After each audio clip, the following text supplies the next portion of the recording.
Les acheteurs de condos du Grand Montréal ont enfin le gros bout du bâton.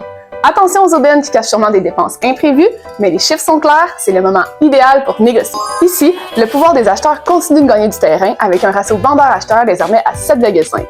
On frôle l'équilibre parfait qui est à 8 au cas où tu t'en rappellerais pas. Si ça peut te situer, pendant la COVID, on était à 2,5. On est donc loin de la compétition des autres secteurs. C'est d'ailleurs le seul segment de marché qui finit l'année avec une hausse marquée de l'inventaire, 17% de plus qu'en décembre 2024. Résultat, les acheteurs ont plus de pouvoir de négociation et commencent à en prendre conscience peu à peu. Les délais de vente s'allongent tranquillement, mais restent 12% plus courts que l'an dernier, soit 59 jours en moyenne. Les surenchères touchent désormais 20% moins de ventes qu'en 2024, les ventes à rabais sont 10% plus fréquentes et le prix médian des condos du Grand Montréal stagne à 425 000 $. Mais pourquoi tout le monde veut vendre en même temps si personne n'achète selon toi? La vérité, c'est que la loi 16 fait peur. Il y a beaucoup de propriétaires qui essaient de se débarrasser de condos non conformes avant l'entrée en vigueur des nouvelles règles.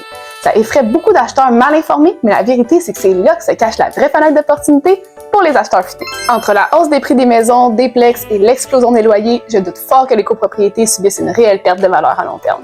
Alors, c'est le moment de saisir ta chance, mais attention, faut pas acheter n'importe quoi. Assure-toi d'être bien accompagné pour être sûr de ne pas hériter d'un gouffre financier. Si tu as envie que je t'aide à trouver un condo conforme et rentable, écris-moi en privé. You got this!